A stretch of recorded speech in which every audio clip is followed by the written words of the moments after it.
اعوذ باللہ من الشیطان الرجیم بسم اللہ الرحمن الرحیم الحمد للہ رب العالمین والصلاة والسلام علی اشرف الانبیاء والمرسلین وخاتم النبیین سیدنا و نبینا و مولانا مولا الثقلین جد الحسن والحسین بالقاسم محمد صلی اللہ علیہ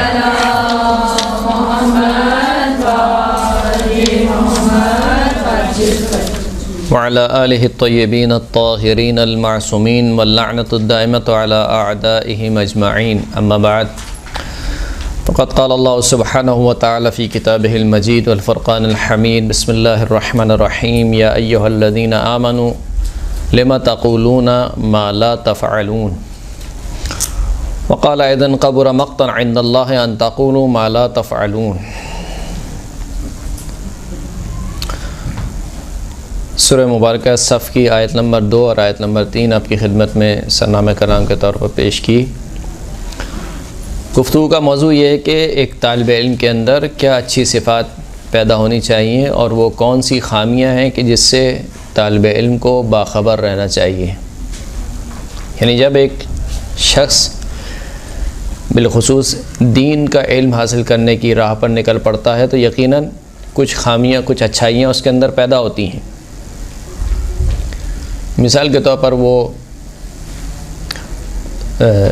زیادہ اللہ سے اس کا لگاؤ پیدا ہو جاتا ہے. نماز میں مثال کے طور پر اس کو ایک توجہ برقرار ہو جاتی ہے یا اور اچھائیاں اس کے اندر پیدا ہوتی ہیں. اس کی زندگی منظم ہو جاتی ہے. لیکن جہاں پر کچھ اچھائیاں انسان میں پیدا ہوتی ہیں وہیں پر کچھ خامیاں ہیں جو بالخصوص دینی طالب علموں میں پیدا ہوتی ہیں جس سے ہمیں آگاہ رہنا چاہیے. قرآن مجید میں خداوند کریم ارشاد فرماتا ہے کہ اے صاحبان علم ایمان بھلا تم کیوں وہ باتیں کرتے ہو جس پر تم خود عمل نہیں کرتے، اور اللہ کے نزدیک سب سے بڑا گناہ یہ ہے کہ تم وہ بات کہو جس پر تم خود عمل نہ کرو. یعنی اگر کہا جائے کہ طالب علم کی سب سے بڑی خامی کیا ہے، طالب علم اور عالم کی سب سے بڑی خامی بے عملی ہے. یعنی خود اپنے دین پر عمل نہ کرنا. اس سے بڑھ کر اور کوئی خامی نہیں ہے کہ اگر انسان ایک طالب علم ہے، علم حاصل کر رہا ہے. مثال کے طور پر یہاں پر آپ کو 1 گھنٹے کا لیکچر دیا جا رہا ہے غیبت کے بارے میں. غیبت کی مثال کے طور پر بتایا جا رہا ہے کہ یہ گناہ ہے، فلاں گناہ ہے، غیبت سے ایسے بچا جائے، فلاں بچا جائے. اور پھر مثال کے طور پر آپ کو کسی شادی میں جانا ہے اور آپ بیٹھے ہوئے ہیں. مثال کے طور پر دیکھا تم نے فلاں نے کیسے کپڑے پہنے تھے، یہ تو وہی کپڑے پہن کے آ گئی، پچھلی شادی میں بھی یہ پہنے تھے. مثال کے طور پر درست ہے. تو جو کچھ آپ نے سیکھا ہے اس پر آپ نے عمل نہیں کیا. 1 گھنٹے کا لیکچر ضائع خیر دینے والے کے لیے ضائع نہیں ہوا دنیاوی اعتبار سے. لیکن بہرحال اسی طریقے سے اور دوسری باتیں کہ کیونکہ بالخصوص جب انسان دین کا علم حاصل کرنے لگتا ہے تو جو سب سے بڑی چیز، جو سب سے بڑی خامی طالب علم کے اندر پیدا ہو جاتی ہے وہ ہے غفلت. غفلت کسے کہتے ہیں؟ یعنی طالب علم یہ سمجھتا ہے کہ میں تو اب شیطان پروف ہو گیا ہوں، اب مجھے کوئی مسئلہ نہیں ہے، میں نماز شب کا پابند مثال کے طور پر الحمدللہ اول وقت نماز پڑھنے والا، اور اب جو ہے وہ میں شیطان پروف ہوں، نفس پروف ہو گیا میں. اس کو غفلت کہتے ہیں. انسان کو غافل نہیں ہونا چاہیے، نہ شیطان سے نہ ہی اپنے نفس سے. اس لیے کہ شیطان کے پاس کوئی ایک ہتھیار تھوڑی ہے، اس کے پاس تو جیسے خریدار ہیں ویسا ہتھیار ہے. یعنی جب آپ مارکیٹ میں جاتے ہیں، کسی منڈی میں جاتے ہیں کوئی چیز خریدنے، تو بیچنے والا ہر خریدار کو ایک طریقے سے ہینڈل نہیں کرتا. کوئی خریدار ہوتا ہے مثال کے طور پر سمجھ جاتا ہے کہ یار اس کے پاس پیسے ویسے نہیں ہیں، ایسی باتیں کرنے آیا ہے، تو اس کو للکا دیتا ہے. کچھ خواتین مثال کے طور پر کو ونڈو شاپنگ کی عادت ہوتی ہے، یہ جانا ہے بس قیمت پوچھنی ہے، یہ کتنے کا فلاں ہو. خریدار بھی سمجھ جاتا ہے کہ یہ آنٹیاں آئی ہیں صرف ان کو پوچھنا ہے، تو ڈبل سے ٹربل بتاتے ہیں قیمت. صحیح کہ یہ ساڑی کتنے کی ہے، مثال کے طور پر یہ شرارہ کتنے کا ہے. لیکن کچھ خریدار ہوتے ہیں کہ خود کچھ جو دکاندار ہے وہ سمجھ جاتا ہے کہ ہاں یہ لینا چاہتے ہیں، تو پھر وہ ان کو کنونس کرتا ہے کہ نہیں یہ ہے فلاں ہے اس طریقے سے. تو شیطان کے بھی جو خریدار ہیں وہ ایک طریقے کے نہیں ہیں، لہٰذا شیطان کے جو ہتھیار ہیں وہ بھی ایک طریقے کے نہیں ہیں. کچھ خریدار مجھ جیسے ہیں جو انتہائی آسانی سے قابو میں آ جاتے ہیں مثال کے طور پر، تو ان کو وہ الگ طریقے سے ہینڈل کرتا ہے. کچھ خریدار ہیں جو نماز شب کے پابند ہیں، تو اس کے لیے پھر دوسرا ہتھیار ہوگا شیطان کے پاس. یا کچھ خریدار ہیں مثال کے طور پر جو دین کے بہت پابند ہو چکے ہیں، اول وقت پہ نماز پڑھنے والے ہو چکے ہیں، تو اس کے لیے جو ہتھیار ہوتے ہیں وہ دوسرے ہوتے ہیں. پانچوں وقت مسجد میں نماز پڑھنے والے کے لیے ہتھیار دوسرا ہوتا ہے. بالخصوص جو دینی تعلیم حاصل کرنے لگے یا دین پر عمل پیرا ہونے لگے، شیطان کے پاس جو سب سے اسے کہنا چاہیے ہتھیار، جو سب سے کارآمد ہتھیار ہوتا ہے وہ غرور اور تکبر کا ہوتا ہے. یعنی جب انسان یہ سمجھنے لگے کہ میں تو بہت پاک باز ہوں، اور یعنی انسان اپنے آپ کو پاک سمجھنے لگے اور دوسروں کو سمجھنے لگے کہ وہ تو سب ایسی ہیں، سب گناہ گار ہیں، میں سب سے اچھا باقی سب برے، یہ سب سے خطرناک ہتھیار ہے. یعنی یہ انسان کی اپنی عبادتیں بھی کیا کرتا ہے، بیکار کر دیتا ہے. غرور آ جائے، جب تکبر آ جائے تو انسان کی ساری عبادتیں کیا ہو جاتی ہیں، بیکار ہو جاتی ہیں، رائگاں ہو جاتی ہیں. تو انسان کسی کو دیکھ کر یا کسی کو گناہ میں مبتلا دیکھ کر یہ نہ سمجھے کہ یار میں تو بہت اچھا ہوں، میں تو یہ کام نہیں کرتا ہوں. نہیں، ہمیشہ اپنے آپ کو سے کہنا چاہیے کہ یہ سمجھے کہ مجھ میں خامیاں موجود ہیں، بہت سی خامیاں موجود ہیں. یہ شخص اگر میرے سامنے ایک گناہ کر رہا ہے تو یہ اس کی ایک خامی ہے جو مجھے نظر آ رہی ہے. میری نہ جانے کتنی خامیاں چھپی ہوئی ہیں جو اس کو نہیں معلوم ہے. یعنی اگر انسان تصور کرے ایک لمحے کے لیے میں نے جیسے بھی جتنی زندگی گزاری ہے وہ ساری زندگی مثال کے طور پر سلائڈ چلنے لگے، پوری جیسے میچ کی سلائڈیں چلتی ہیں، فل اسکرین پر میرا نامہ اعمال چلنے لگے، تو آپ سوچیں انسان اپنے گھر والوں کو منہ دکھانے کے قابل نہیں ہوگا، چہ جائے کہ مثال کے طور پر رشتہ دار اور محلے والے. تو لہٰذا انسان کو یہ سوچنا چاہیے کہ یہ جو مثال کے طور پر گناہ کر رہا ہے صحیح ہے، اس کی ایک خامی جو میرے سامنے آ گئی ہے، لیکن میری کئی خامیاں ہیں جو دنیا والوں کے سامنے نہیں آئی ہیں. اور اگر یہ شخص گناہ کر رہا ہے تو خداوند کریم اس کو ہدایت دے، خداوند کریم اس کی توفیق میں اضافہ فرمائے کہ یہ اس گناہ سے بچے. اور اگر خدا نے مجھے اس گناہ سے بچا لیا ہے تو یہ خدا کا کمال ہے، یعنی خدا کی توفیق ہے. نہ اگر خدا مجھے اپنے حال پر چھوڑ دیتا تو مجھ میں صلاحیت نہیں تھی کہ میں کسی گناہ سے بچ پاتا. تو جو سب سے پہلی خامی ہے وہ یہ کہ لما تقولون ما لا تفعلون، کیوں وہ بات کہتے ہو جس پر خود عمل بے عملی، یہ سب سے بڑی خامی ہے. بالخصوص طالب علم کے لیے نہیں، بالخصوص علم دین حاصل کرنے والوں کے لیے سب سے بڑی خامی یہ ہے کہ وہ خود اس باتوں پر عمل نہیں کرتے. یعنی میں اگر اپنی بات کروں، مثال کے طور پر مجھے آج درس دینا ہے تو میں بہت اچھا درس بنا رہا ہوں، لیکن میں اپنی پریکٹیکل لائف میں آیا جو بات میں کہہ رہا ہوں یہاں پر، اس پر عمل کر رہا ہوں یا نہیں کر رہا ہوں. درس دینے کے اعتبار سے، مجلس پڑھنے کے اعتبار سے مثال کے طور پر یا کیا مجلس پڑھی، کیا درس دیا، صحیح ہے لوگ تھوڑی واہ واہ کر دیں گے، لیکن جو باتیں میں نے کہی ہیں یا جو درس میں نے دیا ہے یا جو موعظہ میں نے کیا ہے اس پر میں خود کتنا عمل پیرا ہوں. یہی بات جو میں کہہ رہا ہوں ابھی آپ لوگوں کو سمجھا رہا ہوں مثال کے طور پر لما تقولون ما لا تفعلون، کیوں وہ بات کہتے ہو جو نہیں کرتے، کیا یہ مجھ پر تو منطبق نہیں ہوتی ہے؟ تو یہ سب سے بڑی کیا ہے، بے عملی سب سے بڑی خامی ہے. ایک شخص سرکار ختم مرتبت حضرت محمد مصطفیٰ صلی اللہ علیہ وآلہ وسلم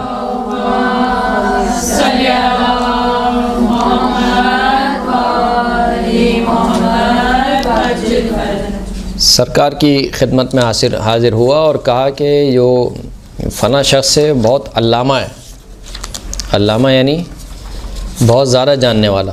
ایک ہوتا ہے عالم، اور عالم کو اگر آپ مبالغہ کریں تو علام بنتا ہے، اور علام کا بھی اگر آپ مبالغہ کریں تو علامہ بنتا ہے. یعنی عالم جاننے والا، علام بہت زیادہ جاننے والا، علامہ اس سے بھی زیادہ جاننے والا. کہا کہ یہ شخص کیا ہے، علامہ ہے. تو سرکار نے پوچھا کہ اس کے کیا دلیل ہے، اس کے علامہ ہونے پہ کیا نشانی ہے؟ کہا لوگوں کا جو حسب و نسب ہے، جو نسب ہے وہ اس کو بہت اچھا یاد ہے، یعنی بتا دے گا کہ مثال کے طور پر فلاں شخص کس خاندان سے ہے، اس کا دادا کون تھا، اس کا نانا کون تھا، اس کا پردادا کون تھا۔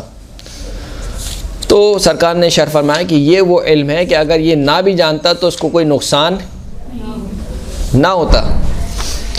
لہٰذا کوئی شخص یہ نہ سمجھے کہ اگر اس نے چند اصطلاحات یاد کر لی ہیں یا مثال کے طور پر کوئی علم حاصل کر لیا ہے تو وہ بہت بڑا علامہ بن گیا۔ کہا یہ وہ علم ہے کہ اگر یہ علم سے جاہل بھی رہ جاتا تب بھی اس کو کوئی نقصان نہیں ہوتا۔ پھر امام سرکار نے ارشاد فرمایا کہ انما العلم ثلاثۃ، علم جو ہے وہ اس کی 3 قسمیں ہیں۔ آیت محکمہ، ایک آیت محکمہ ہے یعنی عقائد کا علم، اور فریضۃ عادلہ، دوسری قسم ہے فریضہ عادلہ یعنی علم اخلاق، اور سنت قائمہ، تیسرا جو علم ہے وہ شرائع یعنی احکام حلال اور حرام کے کیا ہیں، مسائل ہیں۔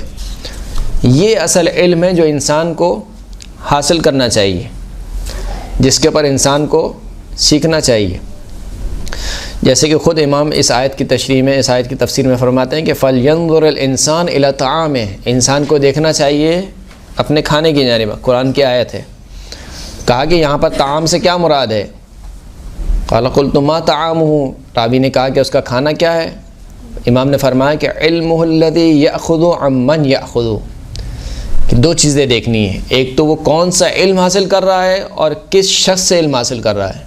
یہ بہت مہم ہے کہ کون سا علم حاصل کر رہا ہے اور کس شخص سے حاصل کر رہا ہے۔ یہ انسان کی غذا ہے۔ امام نے انسان کی غذا کیا قرار دی؟ علم حاصل قرار دی، علم کو قرار دیا کہ علم انسان کی غذا ہے۔ لہٰذا جب انسان غذا کھاتا ہے تو یہ دیکھتا ہے کہ کون سی غذا ہے، ایسی بغیر آنکھیں بند کیے انسان غذا نہیں کھا لیتا ہے۔ کہ جس طریقے سے تم اپنی غذا کو بغیر جانچ پڑتال کے نہیں کھاتے ہو، اسی طریقے سے اپنے علم کو بھی بغیر جانچ پڑتال کے حاصل مت کرو۔ دیکھو کہ کون سا علم حاصل کرنا چاہیے اور کس سے وہ علم حاصل کرنا چاہیے۔ تو یہ تو گفتگو علم کے بارے میں، لیکن جو گفتگو میں عرض کر رہا تھا کہ طالب علم کے لیے جو سب سے بڑی خامی ہے وہ بد عملی ہے یا بے عملی ہے، اس کے بارے میں سرکار ارشاد فرماتے ہیں کہ العلماء رجلان، علماء کی 2 قسمیں ہیں، رجل عالم آخذ بعلمہ فہذا ناجن، ایک وہ شخص ہے کہ جو عالم ہے آخذ بعلمہ اور اپنے علم پر عمل کرنے والا ہے، یعنی فقط عالم نہیں ہے میری طرح، بلکہ میں تو عالم بھی نہیں ہوں، یعنی نہ علم ہے نہ عمل ہے، لیکن ایک وہ شخص ہے کہ جو عالم ہے اور اپنے علم پر عمل کرنے والا ہے، فہذا ناجن، پس یہ شخص نجات یافتہ ہے۔ وعالم تارک لعلمہ، دوسرا شخص وہ ہے جو عالم تو ہے لیکن اپنے علم کو ترک کرنے والا ہے، فہذا ہالک، یہ شخص جو ہے وہ ہلاک ہونے والا ہے۔ وَإِنَّ أَهْلَ النَّارِ لَيَتَأَذُّونَ مِنْ رِيحِ الْعَالِمِ التَّارِكِ لِعِلْمِهِ، جو اہل جہنم ہے، یعنی آپ سوچیں کہ خدا کو کس قدر ناپسند ہے ایسا شخص کہ جو عالم ہو لیکن عمل نہ کرے اپنے علم پر۔ فرمایا کہ جو اہل جہنم ہیں وہ اہل جہنم اس عالم کی بدبو سے اذیت میں ہوں گے۔ کون سے عالم کی؟ بے عمل عالم، یعنی بے عمل عالم کی بدبو سے اہل جہنم کیا ہوں گے؟ اذیت میں ہوں گے، یعنی وہ کہیں گے بہت بدبو آ رہی ہے، یعنی بہت سڑا ہوا انسان ہے جو اپنے علم پر عمل نہ کرے۔ وَإِنَّ أَشَدَّ أَهْلِ النَّارِ نَدَامَةً وَحَسْرَةً رَجُلٌ دَعَا عَبْدًا إِلَى اللَّهِ فَاسْتَجَابَ لَهُ وَقَبِلَ مِنْهُ فَأَطَاعَ اللَّهَ فَأَدْخَلَهُ اللَّهُ الْجَنَّةَ وَأَدْخَلَ الدَّاعِي النَّارَ بِتَرْكِهِ عِلْمَهُ۔ فرمایا کہ قیامت کے دن جب محشر کا میدان سجے گا تو محشر کے میدان میں سب سے زیادہ حسرت اور سب سے زیادہ ندامت ایسے شخص کو ہوگی کہ جو لوگوں کو تو پکارا کرتا تھا اللہ کی جانب، بہت اچھے درس دیا کرتا تھا، مثال کے طور پر بہت اچھی گفتگو کیا کرتا تھا، لیکن خود اپنی گفتگو پر عمل نہیں کرتا تھا، تو اس کے درس دینے کی وجہ سے جو اس کا درس سننے والے تھے انہوں نے جو اس سے درس لیا اس پر عمل کیا تو خداوند نے کریم ان کو جنت میں داخل کر دے گا انشاءاللہ۔ آپ سب جنت نہیں ہیں، لیکن اس شخص کو جو درس دینے والا ہے اس کو خداوند کریم کہاں داخل کرے گا؟ جہنم میں۔ تو یہ شخص حسرت کرے گا، یہ جن کو میں سکھایا کرتا تھا یہ جنت میں داخل ہو گئے اور میں خود کہاں جا رہا ہوں؟ جہنم میں جا رہا ہوں. تو اس کو سب سے زیادہ حسرت ہوگی، ندامت ہوگی.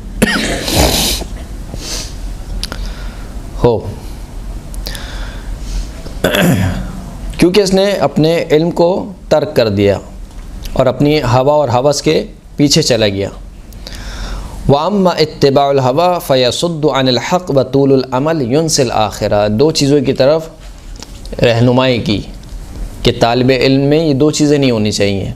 پہلی چیز کیا ہے؟ اتباع الہوا، ہوائے نفس کی پیروی. ہوائے نفس کی پیروی نہیں، ہوائے نفس یعنی میرا دل یہ کر رہا ہے، یعنی چاہے شریعت جو بھی کہے. مثال کے طور پر مثال کے طور پر آج گانے کا موڈ ہو گیا، آج گانا سننا ہے، تو کیونکہ میرا موڈ ہو گیا، میرا دل کہہ رہا ہے، لہٰذا میں گانا مثال کے طور پر سن رہا ہوں. یا مثال کے طور پر آج میرا موڈ ہو گیا ہے کہ فلاں شادی میں مثال کے طور پر جہاں پر مکس گیدرنگ ہے اور نامحرم افراد ہیں، مثال کے طور پر مجھے میک اپ کر کے جانا ہے، مثلا یہ نیل پالش اچھی لگ رہی ہے، اس طریقے سے مہندی کا اسٹائل مثال کے طور پر اچھا لگ رہا ہے، درست ہے. یا مثال کے طور پر فنا چمکیلا اور بھڑکتا ہوا مثال کے طور پر لباس پہننا یہ اچھا لگ رہا ہے. تو صحیح ہے، آپ کو اچھا لگ رہا ہے، لیکن اللہ کو اچھا لگ رہا ہے نہیں لگ رہا ہے. تو یہ ہوائے نفس ہے. کہا کہ ہوائے نفس کی جو پیروی کرتا ہے یہ حق کے راستے سے رک جاتا ہے، یعنی یہ پھر حق کو نہیں پا سکتا ہے. وطول العمل، دوسری جو ہے وہ کیا ہے؟ لمبی امیدیں باندھنا. لمبی امیدیں باندھنا یہ کیا ہے؟ ينسي الآخرة، یہ آخرت کو کیا کر دیتی ہے؟ بلا دیتی ہے. اے کاش میرا مثال کے طور پر 600 گز کا مرلہ ہو، بنگلہ ہو مثال کے طور پر، کاش فلاں جگہ فلاں سوسائٹی میں میرا گھر ہو، کاش جو ہے میرے پاس فلاں گاڑی ہو، کاش میرے شوہر کو اللہ یہ دے فلاں دے. یہ جو کاش ہیں گے، یہ کاش پھر آخرت کو کیا کرتے ہیں؟ بھلا دیتے ہیں. لمبی امیدیں آخرت کو بھلا دیتی ہیں. ایک شخص چوتھے امام زین العابدین علیہ الصلوۃ والسلام کی خدمت میں حاضر ہوا. صلی اللہ علیہ محمد و محمد.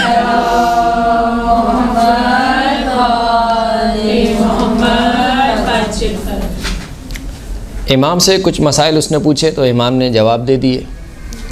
پھر اس کے بعد دوبارہ اس نے کچھ سوالات پوچھے، جیسے پہلے سوال کیے تھے ویسے ہی دوبارہ سوال پوچھے. تو امام نے ارشاد فرمایا کہ مکتوب فی الانجیل، انجیل میں یہ بات لکھی ہوئی ہے کہ لا تطلبوا علم ما لا تعلمون، کہ اس چیز کا علم طلب نہ کرو جس پر تم عمل نہیں کرتے. ولما تعلموا بما علمتم، جب تک اس پر عمل نہ کر لو جس کو تم جان چکے ہو، یعنی جتنا بھی تم جان چکے ہو اس پر عمل پیرا ہو جاؤ، پھر اس کے بعد دوسرا علم سیکھو. پتہ چلا کہ آپ نے ابھی جو چیزیں سیکھی ہیں اس پر عمل پیرا نہیں ہے، لیکن اس سے آگے کے مسائل سیکھنا چاہ رہے ہیں. امام کہہ رہے ہیں کہ یہ کام نہیں کرو. فَإِنَّ الْعِلْمَ إِذَا لَمْ يُعْمَلْ بِهِ لَمْ يَزْدَدْ صَاحِبُهُ إِلَّا كُفْرًا. اگر علم پر عمل نہ کیا جائے تو علم سوائے انسان میں کفر کے اور کسی چیز کا اضافہ نہیں کرتا. یعنی اگر انسان علم پر عمل نہ کرے تو علم کا اضافہ سوائے کفر کے اور کچھ نہیں ہے. وَلَمْ يَزْدَدْ مِنَ اللَّهِ إِلَّا بُعْدًا، اور علم پر اگر انسان عمل نہ کرے تو وہ سوائے اللہ سے دوری کے اور کسی چیز کا اضافہ نہیں کرتا. یعنی انسان آج یہ سمجھ رہا ہے کہ میں نے تو ہفتے میں مثال کے طور پر 4 درس لے لیے، 5 درس لے لیے، میں تو مثال کے طور پر القائم میں ریگولر اسٹوڈنٹ ہوں، وہاں پر جاتی ہوں، مثال کے طور پر ہر ہفتے کلاسز لیتی ہوں، فلاں لیتی ہوں، لیکن اپنے علم پر اگر عمل نہیں ہو رہا ہے تو اس کا مطلب کیا ہے کہ اللہ سے سوائے دوری کے اور کچھ نہیں ہے. لہٰذا اگر علم پر عمل نہ کیا جائے تو یہ سب سے بڑی خامی ہے. وَاعْلَمْ إِنَّ قَلِيلَ الْعَمَلِ يَحْتَاجُ إِلَى كَثِيرِ الْعَمَلِ، جان لو تھوڑا سا علم بہت زیادہ عمل چاہتا ہے. تھوڑا سا علم بہت زیادہ عمل چاہتا ہے. لأن علم ساعة يلزم صاحبه استعماله طول عمره، کیونکہ 1 گھنٹے کا علم یہ انسان کے لیے واجب قرار دیتا ہے کہ وہ اس 1 گھنٹے کے علم کو اپنی پوری زندگی استعمال کرے. یعنی آج مثال کے طور پر آپ 1 گھنٹے کا اگر درس لیتی ہیں مثال کے طور پر غیبت کے بارے میں، مثال کے طور پر کسی بھی چیز کے بارے میں، تو یہ 1 گھنٹہ جو آپ نے علم حاصل کر لیا ہے، اب آپ کو عمل کب کرنا ہے؟ 1 گھنٹہ خالی عمل نہیں کرنا، یہ پوری زندگی عمل کرنا ہے۔ یعنی اگر آپ نے 1 گھنٹہ مثال کے طور پر کسی بھی چیز کے بارے میں آپ نے درس لیا ہے تو آپ کو اس کو پوری زندگی پر اپلائی کرنا ہے۔ لہٰذا امام فرماتے ہیں کہ قلیل العلم، تھوڑا علم بہت زیادہ عمل چاہتا ہے۔ مثل العلم الذي يعلم الخير ولا يعمل به مثل السراج يضيء للناس ويحرق نفسه۔ فرماتے ہیں کہ اس علم کی مثال جو انسان حاصل کرے اور اس پر عمل نہ کرے، علم حاصل کرے اور علم پر عمل نہ کرے، امام فرماتے ہیں کہ اس کی مثال چراغ کی مانند ہے۔ چراغ کیا کرتا ہے کہ لوگوں کو روشنی دیتا ہے، خود اپنے آپ کو جلا کر لوگوں کو روشنی دے رہا ہے، نہیں لوگوں کے سامنے مثال کا درس پڑھ رہا ہے، مجلسیں پڑھ رہا ہے، سب کچھ ہو رہی ہیں، لیکن خود عمل نہیں کر رہا ہے، تو خود اپنے نفس کو جلا رہا ہے لوگوں کو روشنی دینے کے لیے۔ یہ مثال ہے کس کی؟ عالم بے عمل کی۔ پھر امام فرماتے ہیں کہ ابن مسعود جو کہ رسول اللہ کے صحابی ہیں، فرماتے ہیں کہ ابن مسعود من تعلم العلم ولم يعمل بما فيه حشرہ اللہ یوم القیامت اعمی۔ ابن مسعود، اگر کوئی شخص علم حاصل کرے لیکن علم پر عمل نہ کرے تو ایسے شخص کو خداوند کریم اندھا محشور کرے گا۔ ومن تعلم العلم ریاء وسمعۃ یرید بہ الدنیا نزع اللہ برکتہ۔ جو شخص علم حاصل کرے کس لیے؟ ریاء، لوگوں کو دکھانے کے لیے، وسمعۃ، شہرت کے لیے، لوگ کہیں گے یہ بہت بڑا عالم ہے، یہ بہت بڑی محلے میں مثال کے طور پر یہ کہیں گے یہ اچھی ذاکرہ ہیں، یہ القائم سے پڑھی ہوئی ہیں، لوگوں کے دکھانے کے لیے، شہرت کے لیے اگر کوئی شخص علم حاصل کرے جس کے ذریعے سے وہ فقط دنیا چاہتا ہو تو نزع اللہ برکتہ، تو خداوند کریم اس کی برکت کو چھین لیتا ہے۔ وضیق علیہ معیشتہ، اور اس کی زندگی کو اس کے اوپر تنگ کر دیتا ہے۔ ووکلہ اللہ الی نفسی، خدا اس کو اس کے نفس پر چھوڑ دیتا ہے۔ آپ سوچئے کتنا بڑا عذاب ہے کہ اگر خدا مجھ کو میرے حال پر چھوڑ دے۔ تصور کیجئے، آپ ایک لمحے کے لیے تصور کیجئے، یعنی اگر انسان کو اس کے حال پر چھوڑ دے، خدا ہاتھ نہ پکڑے میرا، آپ کہاں جائیں گے؟ آپ اور میں کہاں جائیں گے؟ یعنی لمحے کے لیے میں اللہ کا محتاج ہوں، درست ہے؟ اب اگر اللہ مجھے چھوڑ دے میرے حال پر، اس کو چھوڑ دو، جیسے بسا وقت ہوتا ہے مثال کے طور پر بچہ بہت تنگ کرتا ہے، بچوں کو آپ بہت سمجھاتے ہیں لیکن ایک وقت آتا ہے کہ آپ کہتے ہیں کہ آپ یعنی دل اچاٹ ہو جاتا ہے آپ کا، تو پھر آپ کیا کہتے ہیں؟ چھوڑ دو اس کے حال پر، جو کرتا ہے کرے، باہر جائے، جو اس کو کرنا ہے کرے۔ اگر خدا نے ایسا کام کیا ہمارے ساتھ کہ اس کے حال پہ چھوڑ دو تو یہ بہت بڑا عذاب ہے، شاید جہنم سے بڑا عذاب ہو۔ فرمائے کہ خداوند کریم ایسے شخص کو خود اس کے نفس پر چھوڑ دیتا ہے۔ ومن وکلہ اللہ الی نفسہ فقد ہلک، اور خدا جس کو اس کے نفس پر چھوڑ دے تو پس وہ کیا ہو گیا؟ ہلاک اور برباد ہو گیا۔ صلوات پڑھیں محمد و آل محمد۔